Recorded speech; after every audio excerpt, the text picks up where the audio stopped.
রোববার সকাল থেকেই মাদ্রিদের মালাসেনা এলাকায় ছিল উৎসবের আমেজ। বার্ষিক স্ট্রিট আর্ট ফেস্টিভ্যালে অংশ নিয়েছেন বিশ্বের 5টি মহাদেশের শতাধিক শিল্পী। শহরের দেয়ালে দেয়ালে মনের মাধুরী মিশিয়ে তারা ফুটিয়ে তুলছেন সমসাময়িক সব চিত্রকর্ম।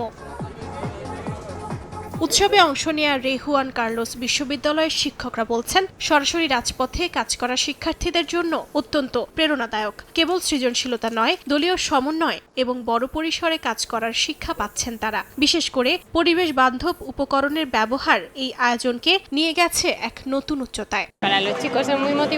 এটি শিক্ষার্থীদের জন্য ভীষণ অনুপ্রেরণাদায়ক, কারণ প্রথমে তাদের একটি বাছাই প্রক্রিয়ার মধ্য দিয়ে যেতে হয়, এরপর নিজেদের ধারণা নিয়ে কাজ করতে হয়, সেগুলো একত্র করতে হয় এবং বড় পরিসরে বাস্তবায়ন করতে হয়। পুরো বিষয়টি একটি পেশাদার অভিজ্ঞতার মতো, আর সত্যি এটি তাদের জন্য অনেক উপকারী হয়।